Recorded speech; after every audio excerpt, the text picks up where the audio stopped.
Hello friends, আসসালামু আলাইকুম। আমি আনিশা আর তোমরা দেখছো সুমন আনিশাস ব্লগ। কি আমি কোথায় যাচ্ছি সেটাই ভাবছো, তাই তো? দাঁড়াও বলছি। আজকে হলো 8ই মে।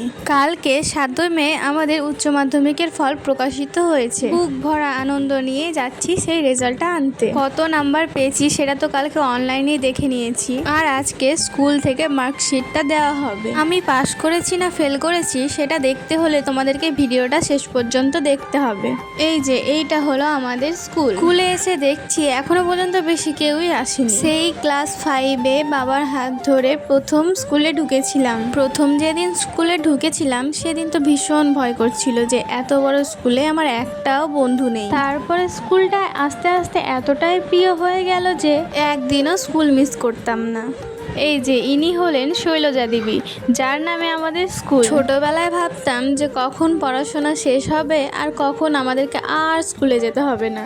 এর আগে যেই দিন এইচএস এর অ্যাডমিট দেওয়ার সঙ্গে আমাদেরকে বিদায় সংবর্ধনা দেওয়া হচ্ছিল, সেই দিন ছিল আমাদের স্কুলের লাস্ট ডে। কিন্তু সেই দিন আমার অতটাও খারাপ লাগেনি যতটা আজকে খারাপ লাগছিল। এটা হলো সেই স্টেজ যেখানে আমরা কত পারফরমেন্স করেছি।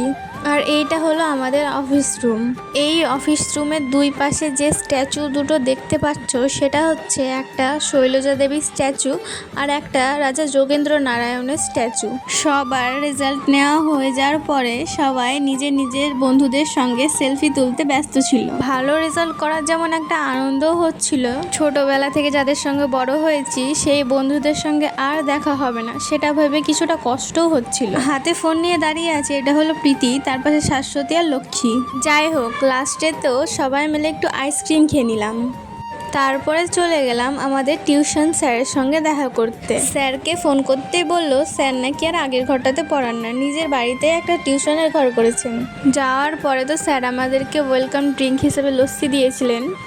এটা হলো আমার মার্কশিট, লেখা আছে West Bengal council of higher secondary education. এই যে তোমরা দেখতেই পাবে এখানে আমার নাম লেখা আছে। আমি টোটাল কত নাম্বার পেয়েছি শুধু সেটাই দেখাচ্ছি, ঠিক আছে? আমাদের টোটাল 500-র মধ্যে পরীক্ষা হয়েছিল আর আমি পেয়েছি 412। তোমরা যারা এইচএস দিয়েছো তারা কে কত নাম্বার পেয়েছো আমাকে কমেন্টে জানিও। রেজাল্টের সঙ্গে তো আমাদেরকে একটা সার্টিফিকেটও দেওয়া হয়েছিল। তারপরে তো বাড়ি এসে দেখলাম মা আমাদের জন্য পোলাও, আলুর দম আর চিকেন কষা বানিয়ে রেখেছিল। এইভাবেই আমার সারা দিনটা কাটলো। ভিডিওটা যদি তোমাদের ভালো লেগে থাকে তাহলে তোমরা লাইক, কমেন্ট আর শেয়ার করে সাবস্ক্রাইব করে দিও।